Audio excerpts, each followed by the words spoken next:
Bienvenue sur Malaika, le magazine de la femme africaine et chrétienne. J'espère que vous avez passé jusque-là de bons moments en compagnie de l'équipe de Malaika. Et aujourd'hui, nous allons reprendre un sujet dont nous avons déjà parlé, mais nous allons continuer sur cette éducation particulière que vous allez découvrir avec nous. Donc voilà, aujourd'hui, l'éducation dont on parle, c'est l'éducation à la gestion financière. Comment gérer notre argent, pour parler simplement. Comment est-ce qu'on peut glorifier le Seigneur dans la gestion de nos finances, de notre argent? Qu'est-ce que le Seigneur attend de nous? Comment faire avec les dettes, l'endettement? On va essayer de répondre à toutes ces questions, bien sûr, avec l'équipe habituelle. Mama Audrey, on parle d'un sujet qui te passionne. Très important comme sujet que je considère une priorité dans la vie d'un chrétien. Ah ben justement, on va découvrir en quoi c'est une priorité. Et on a aussi, bien sûr, Mama Janine, qui nous vient tout droit de Kinshasa. Oui. On aura quelques témoignages aujourd'hui, j'imagine. Oui, quelques témoignages très édifiants à ce sujet, Nadège. Ah, le Seigneur encore fait des choses, c'est super. Et Magali, qu'est-ce qu'on va avoir aujourd'hui? Aujourd'hui, on aura un peu de définition et puis voir un petit peu quels sont les aspects de cette éducation financière. Voilà. Faut être généreux, hein? Oui, tout à fait. On va donner. Même dans la formation. C'est voilà, ça. Exactement. Donc voilà, vous l'avez entendu, on va parler aujourd'hui de gestion financière. Je suis sûre que vous avez plein de questions. Notez-les, gardez-les. Et avant tout, on va passer à la rubrique de Mag.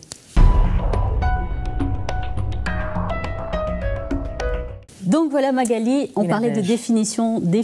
Voilà, définition. J'ai fait des petites recherches comme d'habitude, hein, comme je suis toujours une très très bonne élève dans cette émission. Alors qu'est-ce qu'on appelle par éducation financière, Nadège? Eh bien c'est ce qui désigne l'ensemble des connaissances, des compétences et des comportements, Mama Audrey, nécessaires pour gérer efficacement ses finances personnelles et familiales.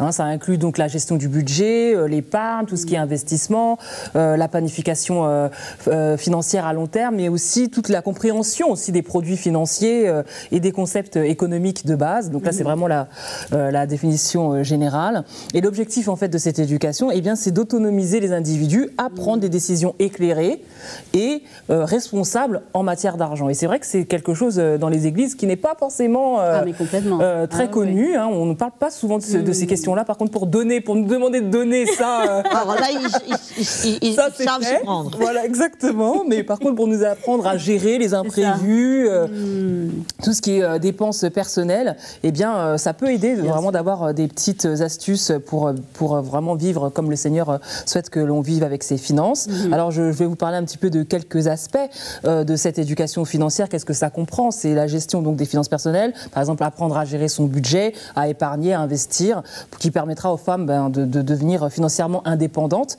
et de prendre des décisions éclairées. Parce que dans les lectures que j'ai pu faire, eh bien, il y a énormément d'endettement, comme tu l'as dit à juste titre dans ton introduction. La planification à long terme aussi, c'est de comprendre l'importance et la planification pour les enfants, pour l'éducation des enfants, parce que souvent, dans ce que j'ai pu lire aussi, c'est que les familles se retrouvent un petit peu à la dernière minute avec énormément de dépenses à effectuer et ça n'a pas été planifié en amont. Et aussi tout ce qui est retraite ou même, je ne sais pas, acheter un terrain ou une maison.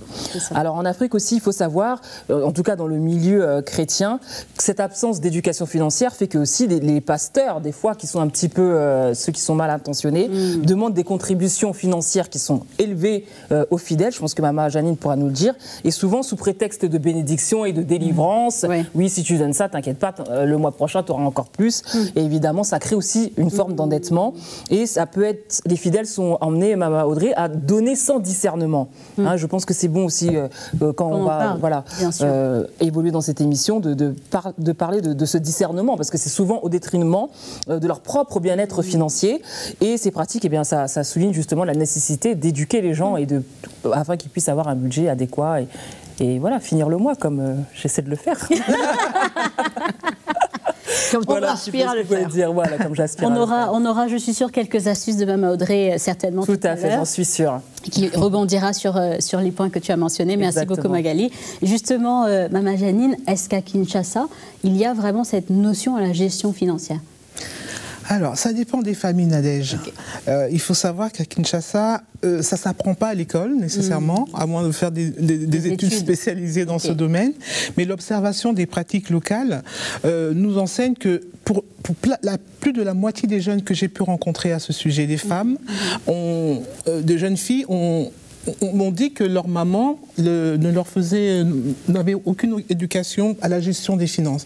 Par contre, ceux et celles qui ont eu des parents qui les ont préparés à cela, initiés, ce sont ceux qui arrivent le mieux à gérer leur budget. Ce qu'on observe, Maman Audrey, il y a un système, Magali, tu n'en as pas parlé, mais en Afrique subsaharienne et pratiquement en Afrique de l'Ouest où c'est très très développé, et à Kinshasa aussi, c'est le système de ce qu'on appelle le likelemba. On traduit ça aussi par la tontine. Et c'est un système en fait africain d'épargne solidaire ou de crédit monétaire. Et c'est un mécanisme où plusieurs membres vont mettre ensemble dans un pot commun une somme d'argent chaque mois à date fixe. Et chaque mois, donc, il y aura un bénéficiaire qui va bénéficier de cela. Et ce système, mine de rien, qui a permis à beaucoup de familles, de foyers, de pouvoir accomplir, réaliser des projets. Une maman me disait qu'elle, son enfant unique, elle a pu le scolariser, lui faire des études, jusqu'à des études universitaires par ce système-là. Beaucoup de gens dans la société ont recours à ce système parce que ça permet justement de ne pas recourir à des prêts bancaires, parce que les critères sont très élevés pour obtenir un prêt bancaire, surtout à Kinshasa. Et ça permet d'avoir un peu d'épargne aussi, et un peu de sous, et surtout de pouvoir réaliser des projets. Super. Et j'ai eu aussi un témoignage qui m'a beaucoup édifié. Je voulais vraiment le partager ici. Une jeune fille qui a suivi un des ateliers que Maman Audrey, tu as fait sur la gestion du budget, la gestion des finances. Elle m'expliquait qu'avant, elle n'avait aucune notion de gestion. C'est vrai, quand elle avait un peu d'argent, elle mettait un peu d'argent pour les offrandes, etc. Mais elle n'arrivait jamais à joindre les deux bouts. Mais depuis qu'elle a suivi cet atelier, donc maintenant, elle met des enveloppes. Elle a une enveloppe pour ses offrandes, une enveloppe pour aider quand il y a des besoins un peu imprévus dans l'église, des appels de fonds, aussi pour aider les personnes qui sont en difficulté, des transports, etc. Alors, elle n'a pas un grand budget, mais seulement elle le gère correctement. Lui permet de le gérer correctement et d'arriver jusqu'à la fin du mois. Et elle dit qu'elle voit la fidélité du Seigneur dans ça, puisque...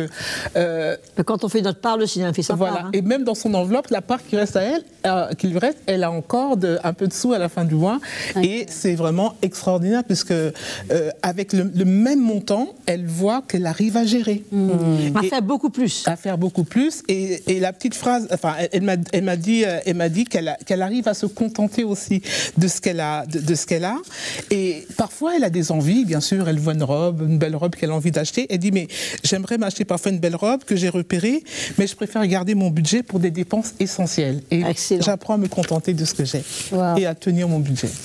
Incroyable. On termine sur une très très bonne note qui me permet d'enchaîner justement avec la question. Maman Audrey, on a eu quelques éléments de réponse, mais pourquoi est-ce que c'est si important, l'éducation financière?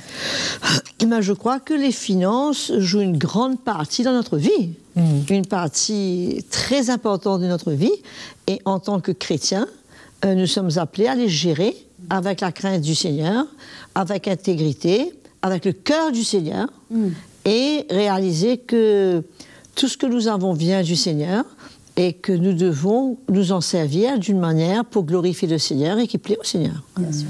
Et le Seigneur a dit, fidèle dans les petites choses, on pourra vous confier des grandes choses. Et nous voyons qu'il y a beaucoup de gens dans l'Église que le Seigneur ne peut pas faire confiance à leur confier des vraies richesses quand ils ne sont pas à même de gérer fidèlement les richesses injustes. C'est ça. Donc, c'est donc très, très important. Et personnellement, moi, quand je parle à des gens et je veux savoir où ils en sont, je pose quelques questions sur la finance et je sais exactement où ils en sont. C'est pas à peine qu'ils me fassent des grandes déclarations, qu'ils lèvent la main au ciel, qu'ils chantent et qu'ils prophétisent. Ça m'intéresse pas. Et pour moi, la manière qu'on gère ses finances est un thermomètre et qui montre très souvent là où on est rendu dans notre marche avec le Seigneur. Waouh. C'est une vraie punchline, on va la garder celle-là, parce que justement, dans nos églises, on entendait qu'il n'y a pas cette éducation à la gestion des finances. Donc finalement, il y a beaucoup d'ignorance. Et c'est cette ignorance qu'on essaye aujourd'hui de réparer un petit peu. Et je suis sûre que les téléspectateurs ont vu qu'on n'a pas d'invité spécial, parce que notre invité spécial, Maman Audrey, C'est Bibi. Voilà.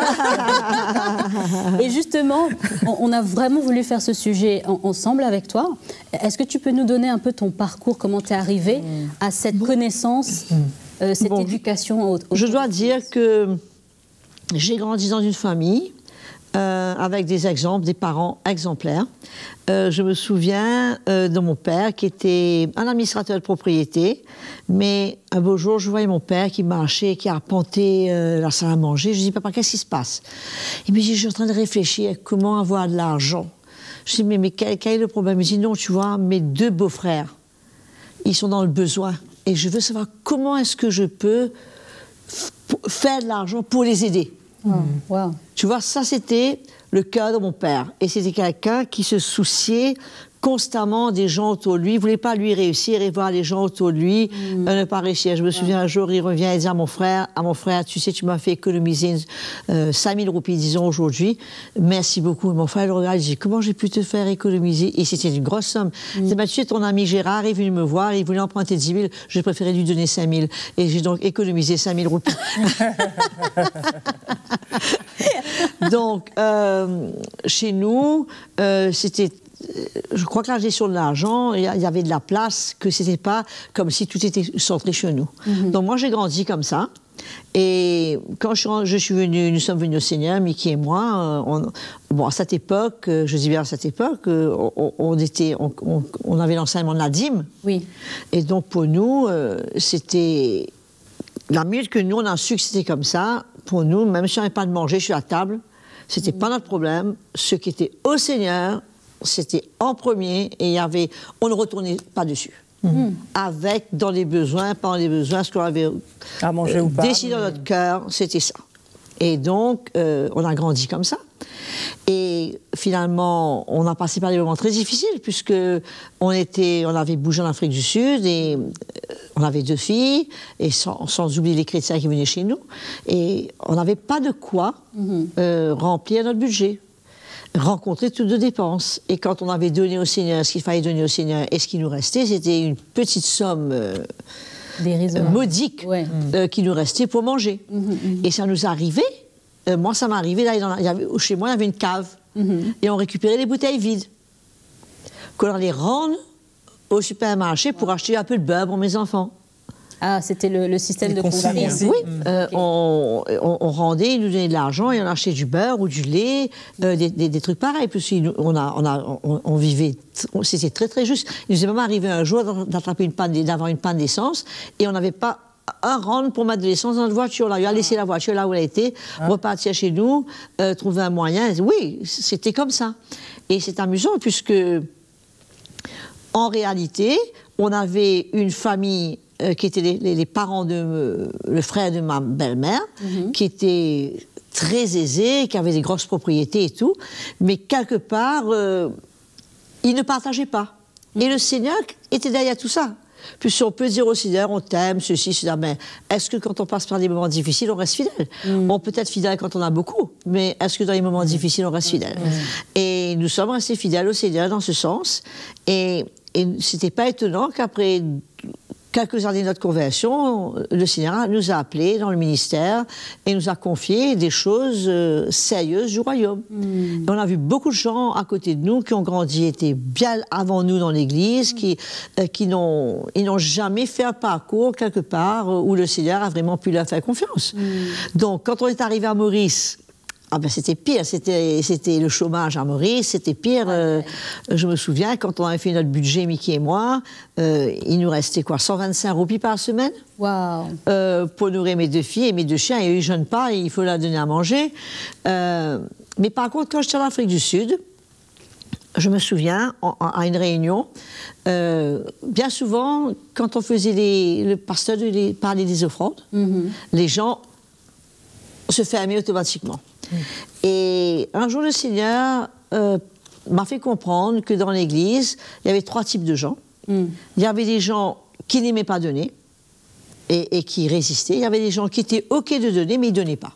Ils n'étaient pas contre, mais ils ne donnaient pas. Ils disaient Amen, mais ils ne donnaient pas. Par contre, il y a des vrais donneurs. Et j'ai réalisé qu'à part ma dîme, c'est ce qu'on donnait, nous, Et on n'était pas fermé, mais n'empêche qu'il n'y avait pas une vie extraordinaire dans nos finances, à part de quelques jours, il y a eu une offrande pour un projet, et on n'avait pas de sous, on a donné tous nos couverts qu'on avait reçus pour notre mariage, on a donné à l'église, ils ont vendu, ils ont payé de l'argent, mais il n'y avait pas de vie dans nos finances. Et c'est là où j'ai compris on a compris qu'on était dans la deuxième catégorie. Et qu'on était des gens qui disaient oui, amen, mais on n'était pas des vrais donneurs. Et donc, quand on est revenu à Maurice et on passait par des moments très difficiles sur le plan financier, le Seigneur m'a rappelé cela. Et un beau jour, on était à l'église, on se réunissait, et j'ai vu un des jeunes responsables qui était là, et j'ai vu sa pelle chaussure, qui était vraiment dans un état lamentable. Et tout de suite, je me suis dit, je vais commencer là. Et c'est là où on a découvert les semences. Puisque jusqu'à l'heure, on donnait à l'église, à rien d'autre. On n'avait pas des semences, on n'avait rien. Quand Paul parle des semences de l'église de Macédoine, pour l'église de Jérusalem, ça, c'était pas l'offrande, c'était les semences. Et donc, automatiquement, Mickey, on en a parlé avec Mickey, et j'ai appelé ce frère, et je lui ai dit, écoute, tu sais, je tombe dans le magasin. J'aimerais te offrir une paire de chaussures. Et ça, c'était dans l'argent qui nous restait pour manger, quoi. On n'avait rien d'autre. Et après la paire de chaussures, le Seigneur me montre, mais la ceinture, là. Voilà, là. Ah, wow. Okay, on va prendre la ceinture. Après la ceinture, les chaussettes. Et quand je suis partie, quand on s'est séparés, en dernière minute, j'ai eu à cœur de lui dire, écoute, ce soir, tu fais quoi? Il m'a dit rien de spécial. Je lui ai dit, écoute, voilà, va au restaurant, va emmener ta femme à dîner. Et Mickey, on n'allait jamais au restaurant. On n'allait jamais au restaurant. Je lui ai dit, écoute, emmène ta femme à dîner et passez une bonne soirée ensemble. Et donc, c'est là où on a vraiment appris à donner en dehors de nos offrandes, mais à prendre conscience des besoins autour de nous, des besoins, pas seulement dans l'Église, mais des frères, des sœurs, des pauvres. Et le Seigneur a commencé à m'enseigner comment faire un budget correctement, selon son cœur, et pour que dans mon budget, il y ait de la place pour le Seigneur, pour les autres, et ensuite pour moi, pour nous. Et c'est comme ça qu'on a vraiment... Et ça ne s'est pas passé dans un moment où on était dans l'abondance. C'est un moment où on n'avait pratiquement rien. C'est important de le souligner, parce qu'on pense souvent qu'on doit donner quand on a de l'argent, en fait. Non, la femme, la veuve du temple, elle a donné tout ce qu'elle avait. Hein, et le Seigneur a parlé d'elle. On ne connaît pas le nom de ces riches, mais on parle de la veuve. Et je me rappelle un jour... C'était un jeudi, à Maurice, magasin Ferme de Bonheur, un jeudi. Il n'y a plus de beurre. Et j'appelle Mickey, et je dis, Mickey, mon chéri, rends-moi un service, quand tu reviens, prends un paquet de beurre. Très bien. J'avais une réunion de sœurs, je reviens, et voilà qu'il y a un taxi qui rentre chez moi. Et je connaissais le chauffeur qui s'appelait Marc. Je dis, position, comment ça va, etc. Il me dit, je vous ai porté... J'ai cru comprendre le paquet de beurre. Je me suis dit, c'est pas possible, qui n'a pas pu prendre un taxi. Non, c'est pas possible, il a été payé un taxi pour m'envoyer du beurre. Et il ouvre le coffre et il y avait une batterie de produits. Il y avait du café qu'on ne boit jamais, du Nescafé, des trucs, des bonnes marques. Et je lui ai dit, mais c'est quoi ça? Je comprends pas. Il me dit, je sais pas. J'étais garée devant le supermarché. Et il y a quelqu'un qui est arrivé avec une caisse, avec 2 caisses, il m'a dit, rendez-moi un service, je connaissais Mme Mardi, déposez ça chez elle. Ah, waouh! Et j'ai jamais su qui c'était, j'ai jamais pu remercier, on ne savait pas qui c'était. Le miracle du Seigneur. Et comment le Seigneur a pris soin, il a pourvu, il a pris soin. Et donc, c'est comme ça que le Seigneur nous a montré. Et à partir de là, et je répète, quand on a résolu quelque chose dans notre cœur, ça pour nous, il n'a jamais été question de revenir dessus. Bien sûr. Qu'on n'est pas... Justement, tout à l'heure, Maman Audrey, tu nous parlais de la gestion de budget. Est-ce que, en quelques mots, je sais que ça nécessite toute une émission, toute une saison autour des finances, mais en quelques mots, quelques astuces, parce que je crois que ceux justement qui nous regardent et qui n'ont peut-être pas beaucoup d'argent, ils se disent mais je vais budgéter sur quoi ? Au contraire. Ben écoute, moi si je peux comparer le budget, je dirais que c'est un réservoir. Ok. Et la pluie tombe. Et ce réservoir récolte la pluie. Okay. Et maintenant, il y a des tuyaux qui sont connectés à ce réservoir, qui sont destinés à aller là où ils doivent aller. Et un budget, ça nous fait prendre en conscience des revenus, le réservoir, et les tuyaux, les dépenses. Et si on n'arrive pas à gérer et à connaître nos revenus, puisqu'on peut vivre de 3 manières, on peut vivre selon nos désirs, on peut vivre selon ce que nous croyons être notre besoin, puisque mon voisin a une télévision extra plate, moi aussi ça devient un besoin chez moi, puisque lui il a des chaussures de marque, automatiquement il faudra quand j'en ai, donc ça devient un besoin, alors que ce n'est pas un réel besoin, mais on se crée des besoins, et finalement on a nos moyens. Ça, c'est la réalité. Le moyen, c'est quoi? C'est nos revenus, moins les dépenses essentielles. C'est-à-dire le Seigneur, pour moi, c'est les offrandes, les semences, c'est-à-dire, comme je disais tout à l'heure, les offrandes pour le Seigneur. Les semences, c'est pour les autres, et le reste pour moi. Et dans ce qui est pour moi, c'est l'électricité, la nourriture, le loyer, c'est toutes les dépenses que j'ai à encourir. Et je ne peux pas dépenser plus que ce que je reçois. Et si je ne m'assieds pas pour savoir ce que je reçois et que je prévois ce que je dois dépenser pour les collages et pour tout, je me retrouve à la fin du mois avec du savon et j'aurai plus de riz. Puisque j'aurais dépensé tout l'argent de ma nourriture en 2 semaines, alors que cet argent que j'avais pour la nourriture était censé durer 1 mois. Moi, je me souviens, quand on était revenu à Maurice et que je faisais notre budget, je me disais, mais il nous restait 500 roupies pour le mois. Ça voulait dire quoi? 125 roupies la semaine. Exactement. Puisque si j'ai 500 roupies et que le premier mois, je dépense 400, mais les 3 autres semaines, je bois de l'air, je mange rien.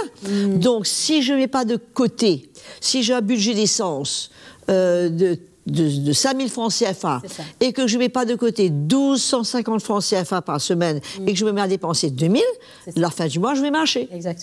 Donc, j'ai besoin de savoir quels sont mes revenus, quelles sont mes dépenses et que j'échelonne mes dépenses, sachant que ces dépenses doivent durer 1 mois. Doivent durer 1 mois. Et si je ne fais pas ça, je me retrouve avec abandonné au milieu du mois, j'ai plus rien.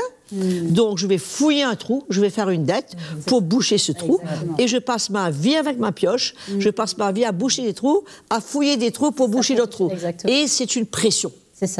Tandis que quand on a un budget, on ne vit pas d'après ses désirs, pas d'après ses rêves ou ce qu'on appelle ses besoins, mais on vit d'après ses moyens. Maintenant, si j'ai des grands moyens et que je touche 200 000 francs par mois, j'ai pas de problème. Si je veux vivre sur mes désirs, c'est mon problème. Mais aussi longtemps que je réalise que je suis pas riche pour moi, mais je suis riche pour Dieu. Et que je dois honorer le Seigneur, je dois honorer mes frères, avoir le cœur du Seigneur, savoir que les finances qui sont dans mes mains, c'est le Seigneur qui me les a données et je dois les gérer avec crainte et avec son cœur. Donc, c'est une paix extraordinaire. C'est un élément qui évite les conflits inutiles dans le couple, dans le foyer, et qui nous permet de vivre en paix et dans le contentement. Et de se dire, et d'avoir un élément de foi. Si je sais que 125 roupies ne me suffisent pas pour finir ma semaine, je vais quand même pas dépenser 500, puisque je sais que je vais avoir un problème là-bas. Autant faire confiance au Seigneur aujourd'hui, pour cette semaine-ci, au jour le jour, faire confiance au Seigneur, plutôt que de m'endetter, et surtout de prendre une dette. Je crois que l'intégrité, c'est quelque chose de capital dans la vie d'un chrétien, qui ne devrait pas prendre une dette s'il n'a pas l'assurance qu'il peut rembourser cette dette. Et même les cantines, les consignes que tu dis, je peux m'associer à une consigne, après j'ai pas pour donner, et j'ai reçu des sous, et ce coup-là, j'ai plus pour mettre. C'est de la malhonnêteté. C'est de la malhonnêteté. Et après, il y a cette folie qui est enseignée dans les églises charismatiques aujourd'hui, de réclamer. Et qui est rien d'autre que la convoitise. On convoite le bien de notre prochain. Et ça ne peut pas plaire au Seigneur. Donc, je crois que même nous, on a eu à prendre dedans, puisqu'on était de ce genre. Et un jour, je me souviens, je suis rentrée au bureau avec ma petite voiture, j'ai vu une jolie petite BM, là. J'ai dit, là, je réclame au nom de Jésus. Et je suis arrivée dans l'escalier, j'ai pris une de ces claques. Alors là, je me disais, tu réclames quoi sur le truc là? Mais c'est la convoitise, tu arrêtes là. Tu te réjouis pour toi, pour ce monsieur qui a sa BM, sois reconnaissante pour ta petite voiture et ne réclame rien. Exactement. Puisque ça, c'est pas l'esprit de l'Évangile. Maman Janine veut rebondir juste avant qu'on termine. Oui. Maman Audrey, je pense que, à la lumière de tout ce que tu viens de nous dire, l'Église a vraiment besoin de mettre en place quelque chose de cet ordre-là pour éduquer le peuple de Dieu dans la gestion financière. Effectivement, c'est pas à mettre entre les mains de n'importe qui, mais quand on entend, comme Magali le disait tout à l'heure, toutes ces églises qui poussent les chrétiens à réclamer, oui, puisque la manière, les chrétiens à donner leur argent. Et moi, j'ai vu des gens avec l'argent du loyer donner à l'Église. C'est pas possible. C'est pas possible. C'est pas possible. Il faudrait vraiment inverser la tendance pour emmener les chrétiens à devenir responsables, intègres dans leurs finances pour pouvoir... Oui, ça n'empêche pas de faire un pas de foi. Voilà. Oui. S'il y a une conviction dans notre cœur. Mais je crois que c'est très important de réaliser que la même manière que le Seigneur dit que pour être responsable dans l'Église, c'est que tu dois pouvoir tenir ta maison dans l'ordre. Mais si dans ma maison, je n'arrive pas à faire un budget familial, comment est-ce que je gère l'Église ? Et comment est-ce que je vais gérer les affaires qui me sont confiées? Puisque je peux être un directeur, je peux être peu importe quoi, faire du marketing, je peux faire quelque chose et on m'a confié une certaine trésorerie. Si je ne suis pas intègre dans mon budget personnel, comment est-ce que je vais être intègre dans le budget de ce qui m'est confié et dans l'Église ou dans le gouvernement? C'est ça. C'est pour ça qu'on voit la corruption à tous les niveaux. Exactement. Parce qu'il n'y a pas d'intégrité, il n'y a pas de crainte de Dieu, il n'y a pas de discipline, il n'y a pas d'ordre dans les finances. Et les enfants n'ont pas été éduqués dès leur jeune âge. Moi, mes enfants, dès qu'elles avaient 8 ans, elles avaient de l'argent de poche. Pourquoi? Pour apprendre à gérer. Et on les apprenait à mettre de côté pour le Seigneur, à mettre de côté pour le Seigneur, une petite enveloppe où elles donnaient à des gens, peu importe quoi. Mais parlons un petit peu du système d'enveloppe, juste avant de terminer, parce que j'adore ce système. Maman Audrey, juste une petite astuce. Ah ben c'est simple, comme je dis, si j'ai 500 roupies ou 1000 francs CFA pour ma nourriture, ben je mets dans 4 enveloppes, semaine 1, semaine 2, semaine 3, semaine 4, et je les mets dans une boîte. S'il faut avoir de l'argent pour l'essence, ben je mets semaine 1, semaine 2, l'essence, semaine 4. Et les semences, quand j'ai fait mon budget de semences, bon, j'ai pu dire j'ai tant pour les veuves, j'ai tant pour les vieux, les aînés, pour les jeunes, peu importe. Mais après, il me reste une somme. Ben, je mets dans une enveloppe.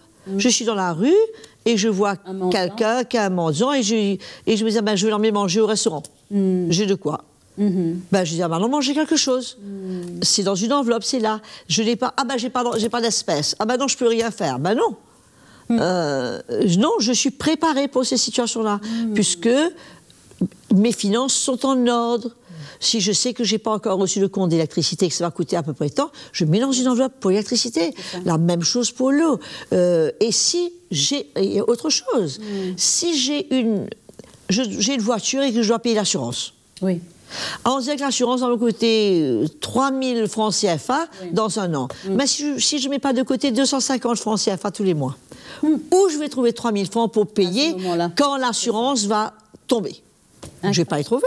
Mais si je suis quelqu'un d'intègre, de responsable, ben je sais qu'en décembre, j'aurai à payer 3 000 francs, 3 000 francs CFA, et nous sommes en février, ben je vais mettre 300 francs de côté tous les mois dans une enveloppe. Ça, c'est mon enveloppe d'assurance.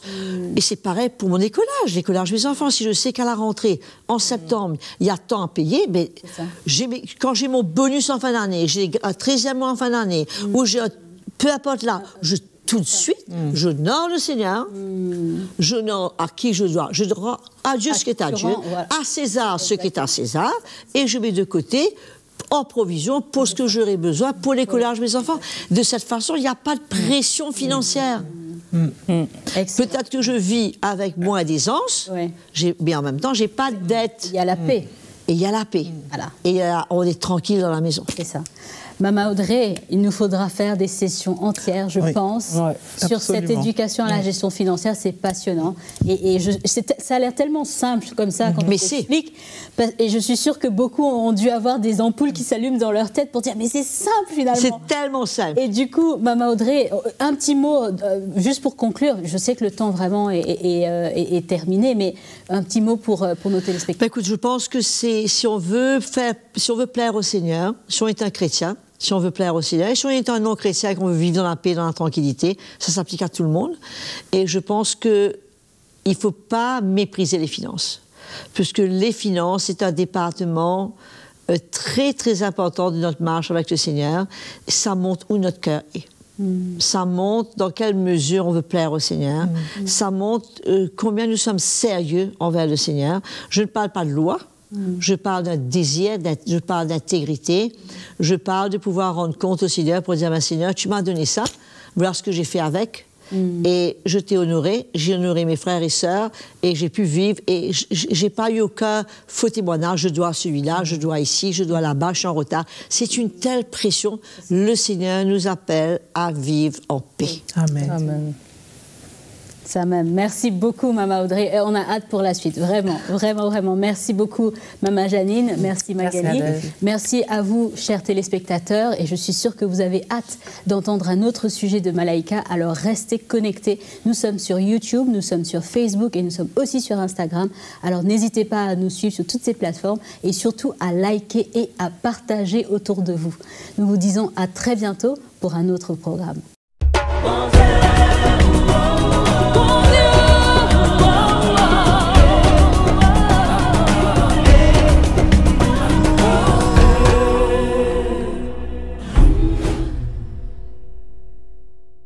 Merci d'avoir été avec nous sur Malaika. Si vous avez aimé ce programme, n'hésitez pas, abonnez-vous à notre chaîne YouTube Malaika et n'hésitez pas à cliquer sur la petite cloche pour avoir les notifications et être ainsi informé des nouvelles parutions de Malaika. Nous vous invitons aussi à partager le programme autour de vous pour bénir quelqu'un avec Malaika. Nous vous disons à très très bientôt.